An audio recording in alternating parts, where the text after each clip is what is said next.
자, 평택을만 집중해서 한번 보도록 하죠. 처음부터 삐걱거렸습니다. 그냥 간략하게 정리를 하자면 평택을은 보선이 아니라 재선거였습니다. 민주당의 귀책 사유가 발생을 했고, 그렇다면 민주당은 후보를 낼 것인지 말 것인지부터 정해야 했습니다. 첫 번째. 그 다음에 김재현 진보당 대표가 일찌감치 뛰어들어서 준비를 중이었고, 그 와중에 이제 김재현 후보가 출마를 할 때 출판 기념회에 지지 선언 영상까지 보냈던 조국 대표가 일종의 논의는 뭐 없다고 할지라도 당 대 당이다 보니 다만 서로의 최소한의 의견 교환 또는 통보조차 없이 일방적으로 평택을 출마 지역으로 설정을 했습니다. 그다음 이제 민주당 돌고 돌아서 김용남 후보 이렇게 나왔고, 그다음부터 전선이 더 꼬이기 시작했습니다. 조국 후보가 저는 참 이해가 안 가는 게 체급이나 인지도 면에서 솔직히 김용남 후보와는 비교할 수 없는 급인데 전선을 김용남 후보로 설정을 했단 말이죠. 유이동 후보가 얼마든지 물을 지점이 많았고 황교안 후보가 얼마든지 물을 지점이 많았음에도 불구하고 서로 간에 특히 당력을 집중하면서 그 과정에 소속 의원들 12명이 평택으로 내려가서 일종의 이것을 사당을 더 보여주는 현상 아니냐. 그다음에 나중에는 급기야 내가 더 민주당스럽다. 좀 이상한 말까지 솔직히 나와버린 것은 사실입니다. 그리고 막판에 이제 김용남 후보, 뭐 저희도 보도를 했지만, 변호사 시절에 뭐 추한 성범죄 등 변호 전력부터 여러 가지 나오다가 급기야 이제 대부업 논란까지. 물론 그것의 불법 여부는 자치하고 대부업이라는 주는 부정적 이미지가 상당한 이미지 타격이 되었으면 분명하다. 그렇다면 일반적 유권자는 어떻게 보겠습니까? 아, 쟤도 싫고 쟤도 싫어. 이렇게 안 가겠습니까? 양쪽 다 비호감이 극에 달했고 그 결과 유이동 후보가 당선되는 민주진보 진영으로서는 최악의 결과를 낳았습니다. 김재현 후보까지 5명이 모두 완주를 했습니다. 물론 보수 진영도 단일 화해는 실패했지만 저는 솔직히 여기에 대해서 진보당이 좀 편을 들어주고 싶은 것이 처음부터 진보당은 연대를 얘기를 했습니다. 그런데 그 연대는 조국 후보와 김용남 후보 두 사람 간의 감정 싸움이 극에 달하면서 솔직히 논의조차 진행되지 못하는 그러한 상황이 결국 파국을 맞았다. 모두가 패자 아니냐. 저희가 제일 우려했던 그러한 시나리오가 현실이 되었다. 뭐 여기에서 더 하셔도 되고 아니면 좀 더 중요한 지점을 짚으셔도 됩니다. 일단 대략적인 다들 아픈 얘기지만 짚어야 하기 때문에 분명 민주당이 저는 오만도 있었고 그리고 조국혁신당의 정무적 판단도 상당히 그릇됐고 저는 그렇게 봅니다. 어떻게들 생각하십니까? 하나하나 짚어보죠. 그래야 뭘 저희가 반성을 하고 뭔가 나아가 무엇을 얘기를 할 수 있지 않겠습니까?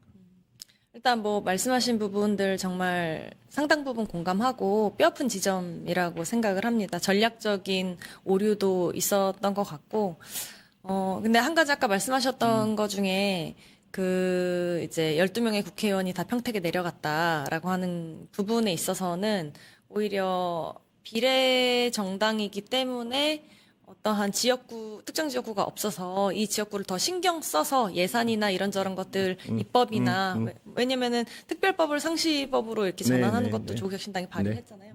그런 부분에 있어서 더 힘쓸 수 있다라는 것을 보여주는 거였지, 뭐, 갈등 분열 요 부분이랑은 좀 별개의 이야기라고 알겠습니다. 생각을 합니다. 우선, 말씀하셨던 것처럼 충분히 유이동 후보나 황교안 후보에게는 더 물을 지점들이 있었는데 그렇게 하지 못했던, 그러니까 어떤 에너지의 중심이 좀 이쪽으로 쏠려 있었던 것에 대한 부분은 패착이라고 생각을 하고 그 부분에 대해서 뼈아프게 생각을 하고 있고요. 단지 이제 좀 오해도 있는 것 같은데 여론의 인식에 오해도 있는 것 같은데. 처음에 조국혁신당 발로 김용남 후보에게 문제 제기를 했던 거는 세월호 참사, 이태원 참사에 대한 입장에 대한 질문이었어요. 그 이외의 것들, 예를 들면 성범죄 뭐 변호 이력이라든지 뭐 대부업이라든지 이런 조국혁신당 발이 아니거든요. 그런데 그런 논란이 마치 조국혁신당 발로 시작이 되어가지고 감정 싸움을 번진 것처럼 된 것은 좀 유감이라고 생각합니다. 네, 사실은 이제 두 분이 이제 전략이나 이런 거를 결정할 수 있는 뭐 조건에 있지 않아서 이거를 좀 해명하고 있는 것이 사실 좀 어렵다고 생각을 하는데요. 저희가 이제 김재현 대표님이 평택을을 일찌감치 정했던 거는 사실 이번 선거를 이렇게 닥쳐서 막 몰아치는 방식으로 가는 게 아니라 민주진보 진영의 당대표들이 모여서 어떻게 함께 더 크게 이길 것인지 같이 정해야 된다라는 의미가 있었던 거거든요. 그런 의미에서 김재현 대표님께서 먼저 출발을 하신 거였는데 사실 이제 조국 대표님께서 오신 거는 이게 조국 혁신당의 공천을 받은 한 후보가 아니라 당대표이시지 않습니까? 그래서 우리 김재현 대표와 조국 대표가 함께 좀 플레이어 역할을 하면서 이 전제판이 함께 공천도 뭐 같이 한다. 뭐 함께 승리하자. 민주진보 진영이 빅텐트를 꾸려서 국민들께 감동을 드리는 선거를 만들자. 이런 걸 저희는 하고자 했던 거고, 그래서 꾸준히 연대의 방향성을 이야기를 했던 것이거든요. 근데 이제 사실 저희는 계속해서 요청도 하고 호소도 했지만 메아리가 돌아오지 않는 상황에서 단일화는 평택에서는 어렵게 되었고, 그럼에도 불구하고 저희가 할 수 있는 울산이라던가 경남에서는 연대의 필요성, 그 진정성은 다 보여드렸다고 생각해요. 그럼 결국에는 연대를 해서 국민께 감동을 드린 곳은 승기를 잡았는데 국민께 감동을 드리지 못한 곳에서는 실패했다 이렇게 볼 수밖에 없고, 사실 민주진보 진영이 애초에 정치 개혁에서부터 큰 틀에서 합의하고 큰 틀에서 연대를 했다면 저는 뭐 대구 같은 데에 진보당 당원들이 달려가서 같이 선거운동도 하고 뭐 부산도 같이 달려가서 선거운동하고 경남도 달려가서 같이 선거운동하고 이러면서 서로 각종 미담이라든지 감동이라든지 이런 게 더 쏟아내질 수 있는 그런 선거였다고 생각하거든요. 저는 이재명 대통령의 선거는 그런 점이 있었다고 봐요. 저희 진보당 당원들이 사실 생전 처음으로 파란색 옷을 입고 선거운동하면서 내가 이런 옷을 입을지 몰랐다 이러면서 선거운동 했던 거거든요. 이재명 당선되는 그 선거 때. 그런 감동조차 만들지 못한 선거라는 것이 너무나 뼈아픈 것이죠. 그래서 일찍 준비하자, 빠르게 연대 논의하자라고 호소를 했던 것인데 그것이 안 된 것이 너무나 큰 아쉬움입니다. 또 한 군데 정말 이건 가슴이 아파요. 이제 김용남 후보가 역시 될 걸로 예상을 했고, 출구조사는 어떻게 나왔나요? 김용남 후보가 되는 것, 조국 후보가 되는 것 이렇게 두 군데가 나왔었죠? 출구조사 KBS, MBC, SBS 출구조사는 조국 후보가 된다고 나왔었고요. JTBC 조사는 JTBC 조사는 김용남 후보가 되는 걸로. 유이동은 생각하지도 않았는데 그야말로 정작 어부지리를 얻어간 게 유이동입니다. 사실 이게 그 기본적인 선거 방정식이죠. 진보 후보가 분열돼 있고 그러면 보수 후보 혼자서 뭐 황교안도 있지만 황교안이야 뭐 당연히 먹는 거죠. 그런데 또 부산 북값 보면 달랐잖아요. 그러면 이건 뭐냐 한번 생각을 해봐야지요. 자, 김용남 때문에 유이동이 됐습니까? 조국 때문에 유이동이 됐습니까? 어떻게 생각하십니까? 이거 한번 짚어봅시다. 먼저 두 후보의 얘기 들어보시죠.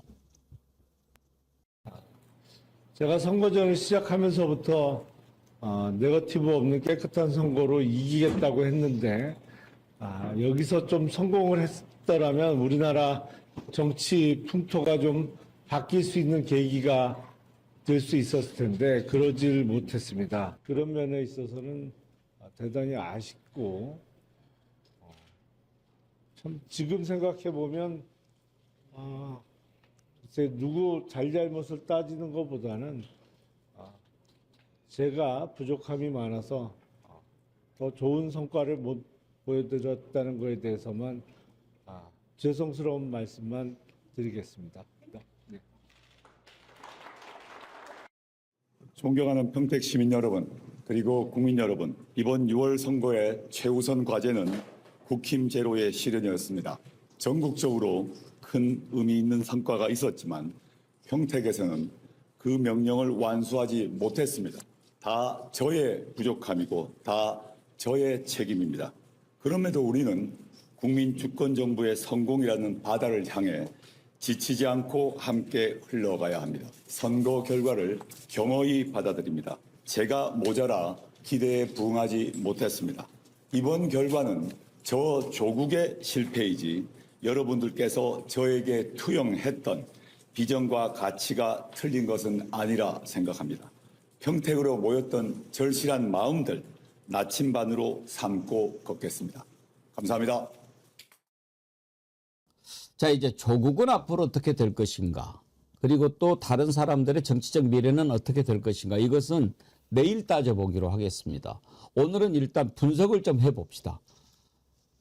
일단은 결과는 매우 간단한 산수죠. 진보가 분열되어 있으니까 어부지리로 얻었다. 그런데 그동안의 여론조사에서 한 번이라도 유이동이 1등을 하는 걸로 나왔다면 아이고 큰일 났네. 이거 빨리 단일화해야 되겠네 했을 건데 그동안 여론조사가 한 번도 유이동이 1등 나온 적이 없으니까 단일화하자는 얘기가 나올 이유가 없는 거죠. 그러다가 뻥 당한 거 아닙니까? 임세현 소장님. 네. 누가 잘못한 거예요?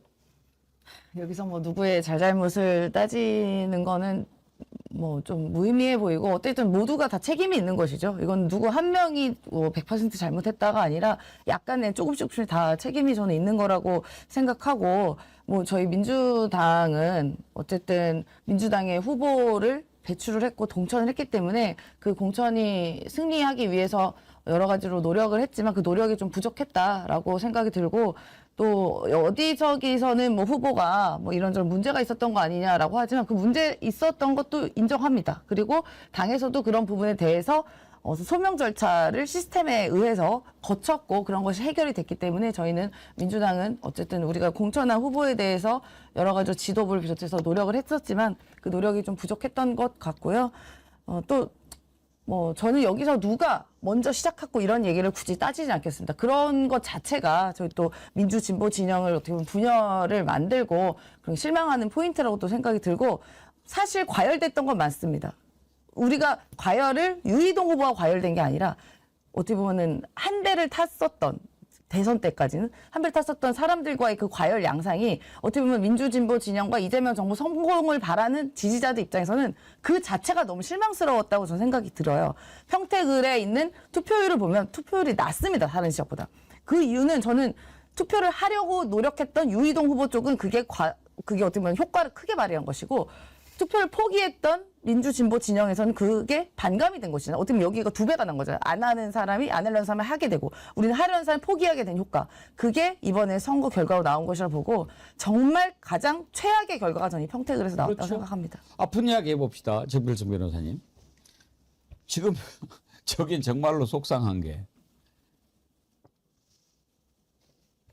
당선은 국힘당 후보 시켜주고 결과는 진보의 분열만 고착시키고 지금 그런 결과 나와버린 거 아닙니까?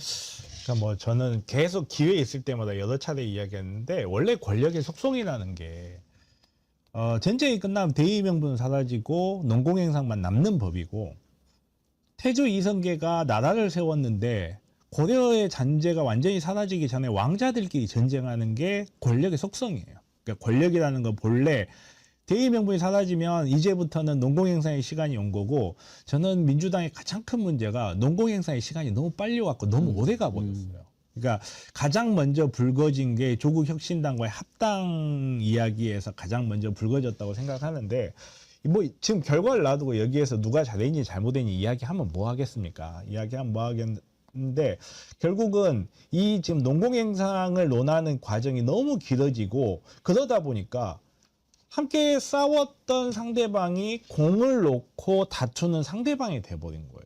그러니까 조국혁신당에 대해서 제가 언젠가 이런 이야기를 한 적이 있어요. 토사구팽은 나쁜 사람이 하는 게 아니라 사람이 하는 게 토사구팽이라고. 조국혁신당이 함께 대의 명분을 이뤄가면서 싸울 때는 나를 위한 좋은 계지만 전쟁이 끝나면 그때부터는 내 토끼를 나눠 먹는 상대일 뿐이야. 그러면 이게는 삶아질 수밖에 없는 거예요. 이 과정에서 좀 깔끔하게 움직였으면 좋은데 이 조국혁신당 합당 문제가 너무 불거지면서 합당을 찬성하는 파와 그렇지 않은 파가 너무 대립을 했어요. 그러다 보니까 저가식별이 우리가 굉장히 흐려져 버렸어요. 눈앞에 있는 정말로 국민의힘과 내란 잔재 세력과 싸워야 되는데 그 안에서 조국혁신당하고 민주당이 서로 간에 티격태격 해버리니까 결국 이런 결과를 가져온 거고 이거는 양측 모두에게 큰 상처가 된 거죠.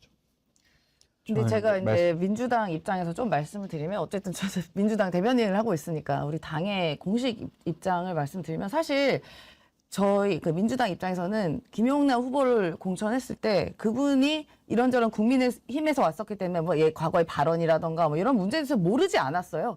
알고 공천했습니다. 그런데 어쨌든 우리가 보수의 외연 확장과 중도를 위해서 이분이 필요했기 때문에 영입을 했고 그런 지점에 있어서 평택에 가장 적합한 후보라고 여러 전략적 판단하에 공천을 한 겁니다. 그리고 근데 다만 이제 우리가 걸리는 건 조국 후보였던 거죠. 조국 후보에 대해서도 민주당이 애정이 있고 또 함께 했던 동지였기 때문에 최대한 부딪히지 않게 하기 위해 노력을 했습니다. 초반부터. 그래서 저희 보시면요. 초반에 저희는 아무런 논평을 내지 않았어요. 논평이나 비판이나 뭐 저희 지도회의, 최고위원회에서도 조국혁신당에 대해서는 굉장히 말을 아꼈는데 사실 시작은 먼저 하셨고 또 이 논평의 양이라던가 의원들이 최고위원 했던 발언들 보면요. 이건 거의 국민의힘에 비난 쏟아낸 수준으로 했었어요. 그래서 사실 저희 민주당에서도 굉장히 이런 부분이 아팠습니다.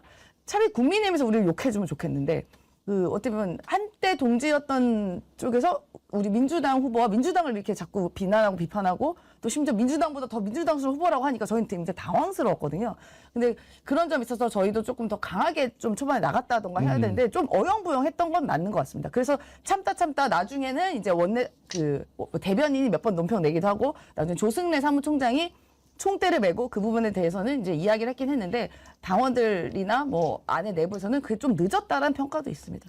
부산 북갑이랑 비교해보면 쉬울 것 같습니다. 투표율 차이가 꽤 난 걸로 알고 있고 평택이 뭐 기본적으로 투표율이 높진 않았지만 결국 네거티브 때문에 투표율이 높지 않았고 민주진보 진영의 유권자들이 나오지 않았기 때문에 진 거라고 생각을 합니다. 저도 방송을 다니면서 초반에 계속 이런 얘기를 조국혁신당과 조국 대표한테 후보한테 얘기를 했었어요. 네거티브 적당히 하라고. 자꾸 그럼 우리도 판결문 깐다. 이런 식으로 저 웃으면서 얘기했을 정도로 계속 그랬는데 용모닝이라는 말이 있을 정도로 조국혁신당은 당력에 총동원해갖고 민주당 후보를 비판을 했죠. 결국 네거티브 때문에 우리의 결집이 이루어지지 않은 거고 그 네거티브 때문에 분탕이 일어나갖고 네거티브 때문에 진 겁니다. 여기서 저는 잘잘못을 따지지 않는 것 자체가 앞으로 나아가는데 굉장한 큰 장애로 요소로 될 거라고 생각하고 그리고 조국혁신당이 20대, 30대 지지율, 전국 지지율 한번 보시면 답이 나올 겁니다. 아까 제가 말씀드렸던 민주당의 중도 확장과 외연 확장을 막는 존재가 어떤 것인지 다시 한번 바라봐야 되고 제가 말씀드렸던 위선과 선명성 경쟁을 하는 사람의 저는 결정체가 조국 대표라고 생각을 하기 때문에 민주당이 앞으로 대중정당과 중도정당으로 나아가기 위해서는 평택의 결과를 정말 뼈아프게 받아들여야 된다고 생각합니다. 거기에서 문제가 생기는 거예요. 외연 확장을 한다고 하는데 그러면 왜 조국혁신당은 외연 확장이 안 돼요? 말씀드렸잖아요. 만약에 네거티브라고 이야기를 하면 네거티브와 검증은 어떻게 구별을 해야 되죠? 그러니까 네거티브와 검증이 어떻게 구별해야 된다고 하는데 그러면 조국 후보에게 갔던 아니 것들은 제 질문에 답을 먼저 좀 해주세요. 왜냐하면 이거는 굉장히 중요한 문제. 의혹 차원에서 이미 답이 나왔는데도 불구하고 마치 특수부 검사들이 별건 수사하듯이 계속 넘어가면서 하는 거는 저는 의도가 있었기 때문에 결국 고의성 판단이라 생각합니다. 검증과 네거티브의 차이는. 근데 고의성 판단은 결국 정황 증거로서밖에 판단이 안 되는 건데 이미 어느 정도 설득력 있는 얘기가 나왔음에도 불구하고 별건 수사처럼 계속 나온다는 것은 그건 네거티브로 봐야 되는 것이고 지금 그 제가 민주당이 잘했는지 조국혁신당이 잘했는지 그 부분에 대한 이야기는 저는 최대한 좀 자제를 하고 싶었는데 이제 그 부분에 대한 논의도 좀 해야 된다고 이야기를 하셔서 이제 저도 뭐 민주당이 파란 피가 흐르는 사람이에요. 저도 민주당이 파란 피가 흐르는 사람이고 민주당을 굉장히 아끼고 민주당 정권이 정말 오래오래 갔으면 바라는 사람의 입장에서 하는 이야기인데 지금 이제 네거티브라고 이야기를 하는데 그 네거티브라는 게 따지고 보면 그 김용남 후보가 국민의힘에 있었던 당시의 일들을 가지고 사과하라. 혹은 그때 당시에 이러이러한 발언은 어떻게 생각하느냐 이거를 이제 네거티브라고 받아들이는 거고 그건 뭐 그럴 수 있다고 생각해요. 네거티브 받아들이는데 이거를 너네가 네거티브를 해서 그랬다 아니면 우리가 네거티브를 해서 그랬다 이렇게 가면 검증과 네거티브의 이 사이가 흐려져 버려요. 이미 근데 결과는 나와 있다고 생각합니다. 그러니까 결과가 나와 있기 때문에 그 부분에 대해서 격렬하게 토론을 하는 게 저는 크게 의미가 없다라고 저는 일단은 생각을 하는 거고. 오늘 제가 이제 몇 가지 그 어젠다를 좀 뒤로 미루는데 이대남 문제도 언제 기회가 되면 한번 그 깊이 있게 다뤄보고 싶고 이제 두 분의 토론도 아주 이게 중요한 의미가 있는 겁니다. 왜냐하면 맨 처음에 합당 얘기까지 나왔던 두 당 아니겠습니까? 그런데 이제 그 두 당이 각자 후보를 낸 것도 모자라서 결국은 이제 거의 뭐 감정 싸움까지 가는 그런 단계였잖아요. 그러면서 이제 결국은 어부지리로 안겨줬기 때문에 이 부분에 대해서 앞으로 민주당과 조국혁신당과의 관계는 어떻게 가져갈 것인지, 그리고 확장 차원에서는 이 문제를 어떻게 볼 것인지, 이런 부분도 한번 깊이 있게 지금 다뤄봅시다. 저는 지금은 그 부분은 한번 좀 말씀드리고 싶어요. 조국 이 혁신과 부분을 여기까지만 하자는 차원에서 제가 말씀을 드린 거예요. 더 하고 싶은데 네. 지금 이제 그렇게 하면 이게 그 별도의 토론 주제가 돼가지고 오늘 우리가 지금 다루기로 한 걸 다 못 다루니까 그건 나중에 한번 더 다뤄보도록 합시다. 이제 이해를 해주시고, 김봉신 대표님, 예. 아까도 제가 말씀드렸지만 기존의 여론조사에서 만약 이렇게 둘이 치고받고 싸우면 유이동이 될 수 있어, 이런 시그널이 있었다면 아마 뭔가 좀 달라지지 않았겠어요. 그런데 전혀 안 잡혔지 않습니까? 저는 계속 말씀드렸습니다. 유이동 후보가 미세하게 약하다 하더라도 황교안 후보가 시간차 단일화를 시도한다든가 아니면은 보수 유권자들이 한쪽으로 쏠림 현상이 발생하면 가장 유력한 후보는 유이동이다. 그런데 여론조사에서 유이동이 단 한 번도 오차 범위 내에서라도 이겨본 적은 없었던 거예요. 그러다 보니까 제가 봤을 땐 저는 사실 두 분께서 조국혁신당 잘못이냐 민주당은 뭐 했느냐 이렇게 말씀들 하시는데 사실은 되게 문화가 똑같아요. 문화가 어떤 문화가 똑같으냐면 되게 각 지역구에서 결정되는 합리적 결정의 총합이 상당히 민주주의를 발전시킬 것이다라는 잘못된 전제를 가지고들 계세요. 그러다 보니까 중앙당이 주도하는 전략이 보이지가 않습니다. 때로는 굉장히 인사이트를 가지는 어떤 사람이 앞에 나서서 지도력을 발휘하기도 했었는데 이번에는 그러지를 못했어요. 가만 한번 생각해 보시면은 이번 선거는 주어져 있는 프레임이 굉장히 강력한 게 있었지 않습니까? 내란 척결이라든지 이런 것들이 있었죠. 그런데 국민의힘이 이거를 프레임 전환을 하고 프레임을 엎어버리기 위해서 제기한 게 이재명 범죄자 프레임이었습니다. 그런데 이게 실패했어요. 제가 봤을 때는. 그런데 문제는 더불어민주당도 그러면 이 내란 프레임이 언제까지 유지되고 이게 텐션을 유지해 줄 수 있느냐에 대해서 내부적인 연구가 있었을 텐데 그러면 그게 빠지면 그 다음은 어떤 카드를 꺼내야 된다라는 게 구체적으로 논의되지 않는다라는 거죠. 그러니까 이번 선거는 높은 대통령 긍정평가, 그죠?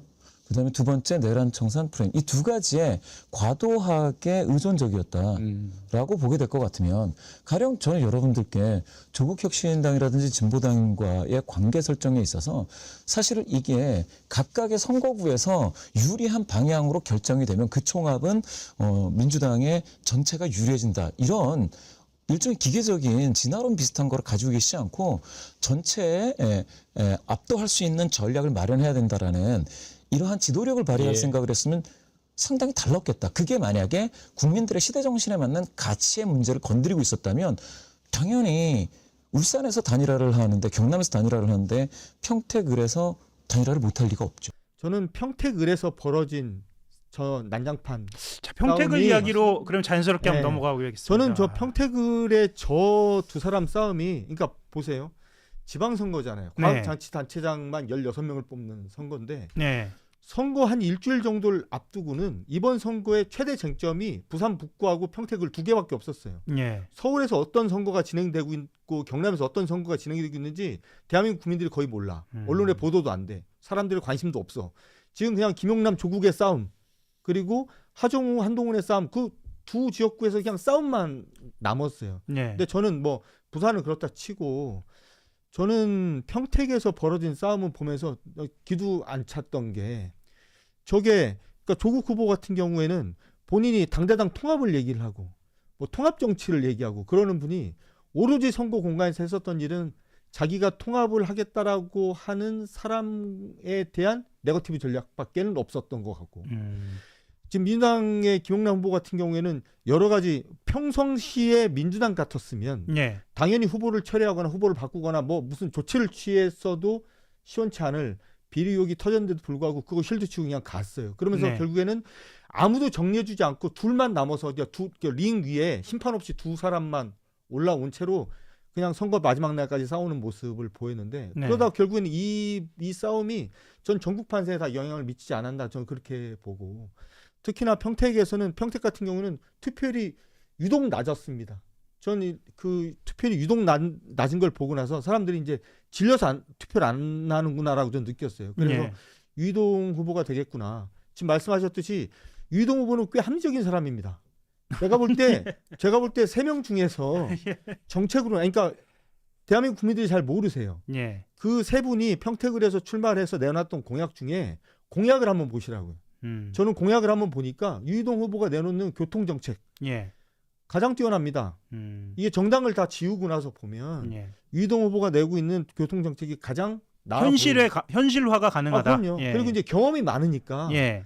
저는 이거 보면서 자기 표가 있잖아요, 이분은. 만약에 김용남이랑 조국 두 분 중에 한 분이 될 거였으면 부산 북구처럼 유이동 후보의 지지율이 10%대로 추락을 해야 되는 거예요. 그래야 두 분 중에 한 분이 당선이 되는 거죠. 근데 여기서 30% 이상의 그 지지율이 나오는 상황에서 그 두 사람이 싸우는 모습을 보면서 어떻게 사람들이 두 명 중에 하나를 찍겠어요? 저는 이게 뭐 사이즈는 좀 다르지만 87년에 있었던 후보 단일화 실패 그 그림을 이야기도 하는 분도 똑같습니다. 있죠. 제가 예. 다른 채널에 나가서 네. 제가 이 선거 이틀 전에 평택에서 이 87년과 같은 상황이 벌어질 것 같은 느낌이 좀 든다네 이런 얘기를 한 적이 있는데 예. 저도 이번에 그 결과 보고서 저도 깜짝 놀랐어요. 예. 뭐 어떻게 보셨나요? 이 말씀을 주셔야 할 것 같아요. 예.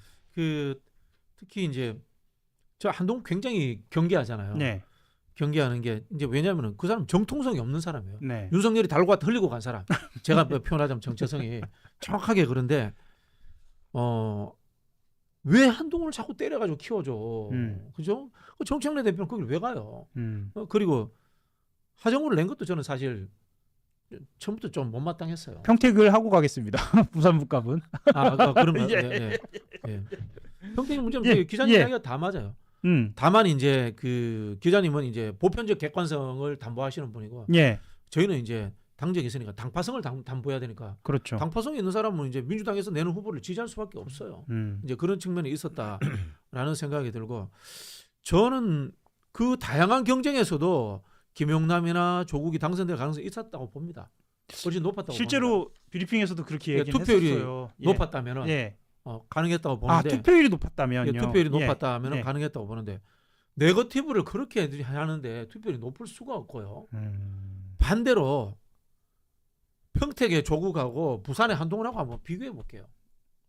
그렇게요. 네네. 둘이 비슷합니다. 생각보다. 예. 비슷한 게 윤석열과의 연관관계가 있는 사람들입니다. 맞아요. 한 사람은 윤석열의 피해자, 예. 한 사람은 윤석열의 수혜자. 예. 둘 다 서울대 법대 나왔어요. 예. 둘 다 폼 잡는 거 좋아해요. 예. 옷발 중요시하는 사람들입니다. 이미지 정치 좋아하는 사람들이에요. 네. 근데 한동훈은 끝까지 그 이미지를 살렸어가.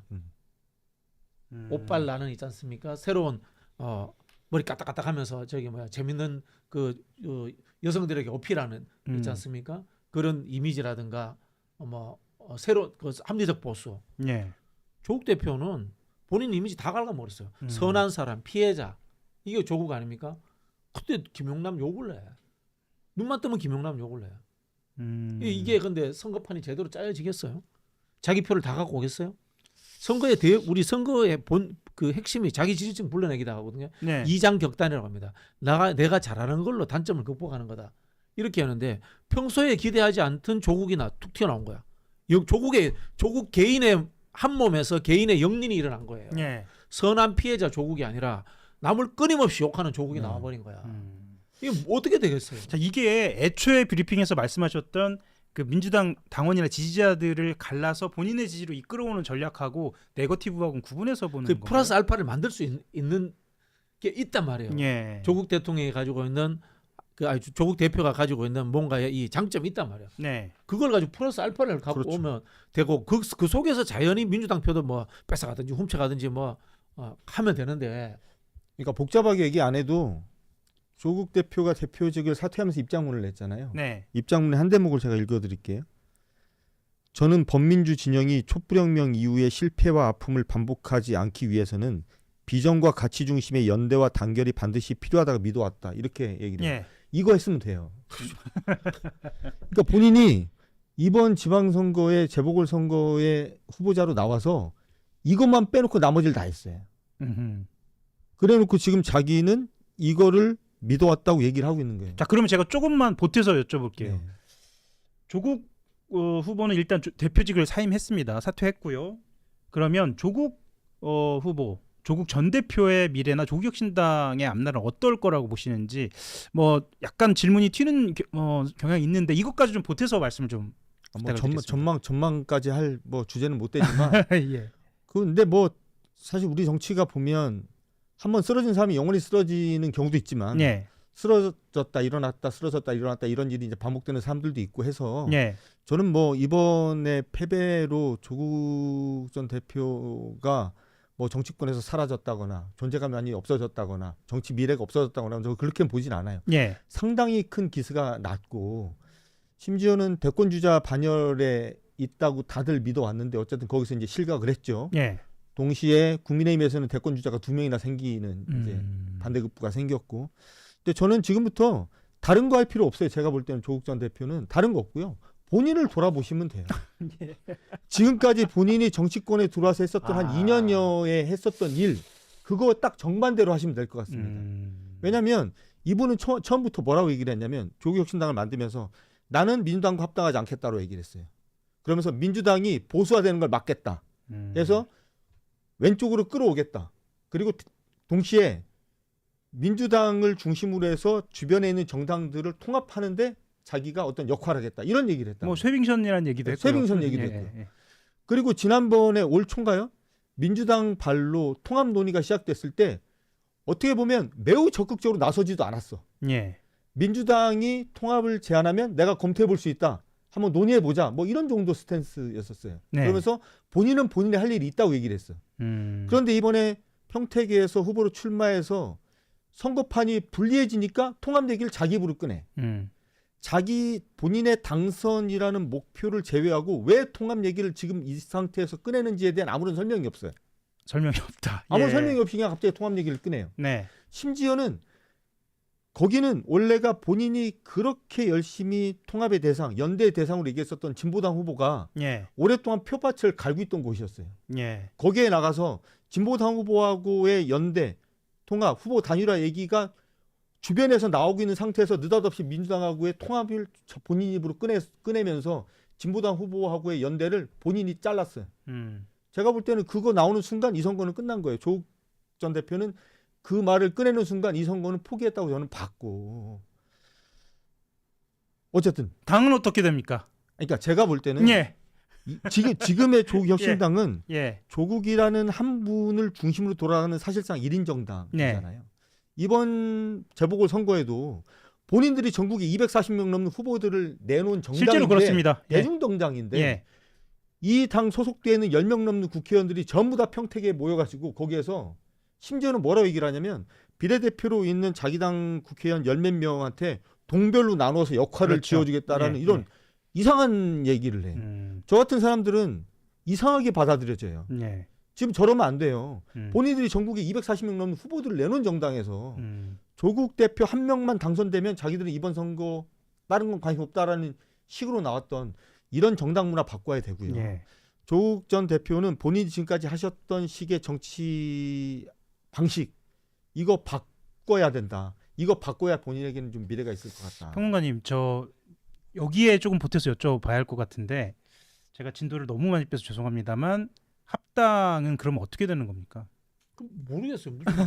당대당 합당 논의할 만한 대상이 안 되잖아요. 그렇네요. 그런가요? 이제 예. 저도 이제 성대모사를 좀 하자면, 예. 저도 한때 조국 대표 좋아했습니다. 네. 친하셨죠 실제로? 뭐 친했다고 하길 정도는 아닙니다만은, 예. 제가 예를 들어 볼게요. 조국 대표가 사면되자마자 네. 조건 없는 민주당과 흡수합당했다 칩시다. 그러면 조국당과 민주당과의 갈등도 없었을 겁니다. 그렇죠. 그리고 12명의 비례대표 의원들 그대로 민주당으로 들어옵니다. 예. 그 사람들 개인적으로 이제 또 어디 지역구 찾아다니겠죠. 그 사람들한테 좋아요. 그리고 민주당에 아까 말씀드린 플러스 알파 대중의 그 호응을 받아내는 사람, 예. 이재명 대통령과 다른 걸 받아내는 사람 조국 하나밖에 없어. 제일 앞서가는 대권주자 돼가지고 민주당 먹을 쓸 수도 있어요. 그랬음에도 불구하고. 네. 근데 뭘 다르대? 민주당은 뭐가 다른지 난 모르겠어, 솔직히. 거기 전부 다 제 친구들이고 선배고 후배들인데 네. 예, 뭘 다른지도 모르겠고, 그죠? 그리고 네. 본인도 이번에 민주당하고 안 다르다며, 본인이 너 민주당 답다며. 음. 그럼 왜 자꾸 따로 한다고 그랬어요? 이 솔직히 말씀드리면 저 당은 정체성이 그냥 조국 팬클럽이에요. 조국 팬클럽에다가 네. 플러스 해가지고 연동형 비례제라는 특수한 이 선거제도 때문에 반사이익을 받은 정당인 거예요. 그리고 이제 본인들도 이야기했잖아요. 쇠빙선이다라고 해서 윤석열 정부 타도하겠다 그러잖아요. 그럼 끝난 거예요. 소멸이. 임무가 소멸된 거예요. 수임을 다했다. 오늘 영상 보시면서 느끼신 분들 많으실 겁니다. 같은 평택에서 시장 자리는 가져오고 국회의원 자리는 내줬다는 것. 표를 합치면 이기는 숫자였는데 둘로 갈라서니 한 석이 통째로 넘어갔다는 것. 누구 하나만의 잘못이라고 말하긴 어려울 겁니다. 국힘 제로를 외치며 들어왔는데 결과는 국힘 플러스가 됐고 같은 편이라던 두 후보의 칼끝은 끝까지 상대 진영이 아니라 서로를 향했으니까요. 이게 평택 한 곳의 해프닝인지 아니면 8월 전당대회로 이어질 더 큰 균열의 신호인지는 보신 분들이 판단하실 문제라고 생각합니다. 분열이 평택의 패배를 낳았다면 단결은 울산의 승리를 낳았다는 출연자의 말이 오늘 가장 오래 남았습니다. 이기는 길을 몰라서 못 간 건지 알면서도 못 간 건지 한번 돌아볼 필요가 있지 않을까요? 이 사안에 대해 어떻게 생각하세요? 댓글로 의견 남겨주시고 구독과 좋아요는 큰 힘이 됩니다.